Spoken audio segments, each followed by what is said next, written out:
dažniausiai kvantinės fizikos mokslininkas prieina tą tašką, kur pasako, kad Dievas yra. Aha.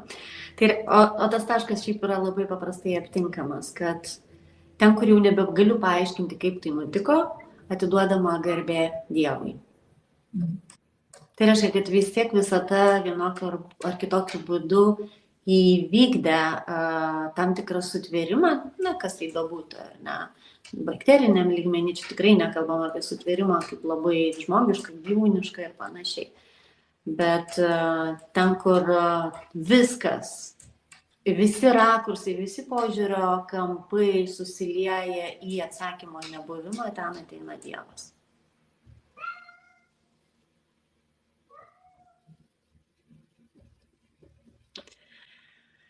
Vilma. Alfreda. Ar teisingai esu pastebėjusi, kad iš tiesų ganėtinai vengiai įvardinti aiškius pavadinimus kaip Dievas? Pačiai kokia teorija tos aukščiausios vertės yra labiau priimtina? Kas neprieštarauja tavo protui?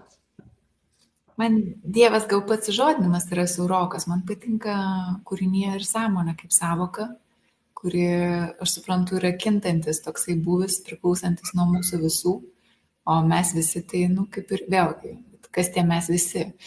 Ta prasme, platus laukas siaurėja iki lašelio, ar ne? Ir kol lašelis pabunda, kad jis yra ir platus laukas. Mano toksai yra, tokia yra pasaulėžiūra.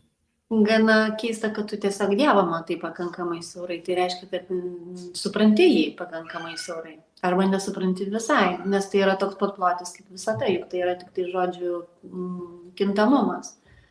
Nes Dievas yra meilė, meilė yra Dievas, Dievas yra aukščiausia galia yra visata.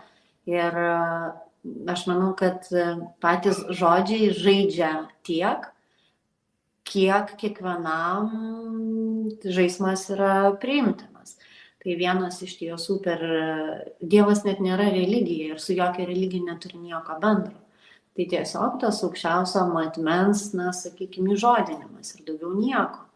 Nes būtų keista, jeigu dar kažkas tai galvotų, jog Dievas yra atskirti nuo mūsų. Būtų keista, jog kažkas galvotų, jog tai žmogaus pavidalas vaikščiojas žeme. Būtų keista, jeigu galvotų, jog aš labiau Dievas nei tu. Būtų labai keista, jeigu dar iš tikrųjų žmonės galvotų tokius dalykus. Nors tikrai tikiu, kad pakankamas susipainiojimas arba iliuzinis Dievas dar labai gai žinutė, prie kurios mažai kas nori prisiliesti, nesuteršiant tarsi to šventumą, ar ne? Bet lygiai taip pat vertėtų tuomet atsižvelgti ir atsigręžti į save, kuomet ar aš galėčiau prilikti Dievui ir jeigu dar ne, tektų savo atsakyti, tuomet vertėtų savo susikaupimą ir koncentraciją išauginti arba išplėsti iki tiek, jog vis labiau ir dažniau imčiau matyti dievišką veiksmą, dievišką potencialą savyje. Štai kur yra iš tikrųjų žmonijos nušvitimo žinutė, nes civilizacijų kaita yra ne vien tik evoliucinė pasekmė, jog mes keičiame, kaip sukamės ratu ir keičiame vienas kitą. Yra biologinis vyksmas toks, materialios erdvės, materialaus patyrimo, materinio objekto, bet yra ir kitas dalykas. Viena civilizacija nebetarnauja arba griauna viską, ką pati kuria, tai reiškia ir griovėjas, ir kūrėjas, įvardinant dar ir tai, kad pats griovimas irgi yra kūrimas. Bet destrukcija ir konstrukcija yra vienu ir tuo pačiu metu vykdoma ir praktiškai ta pačia jėga įsivyrauja chaosas. Chaosas yra šluojamas nuo nežinau, vėlgi, protų įvardinti tokie dalykai kaip visatos paviršiai, ar ne? Visatos erdvės. Tai tokie yra civilizacijų klėstėjimo, keitimo, evoliucijos ir išnykimo esmė.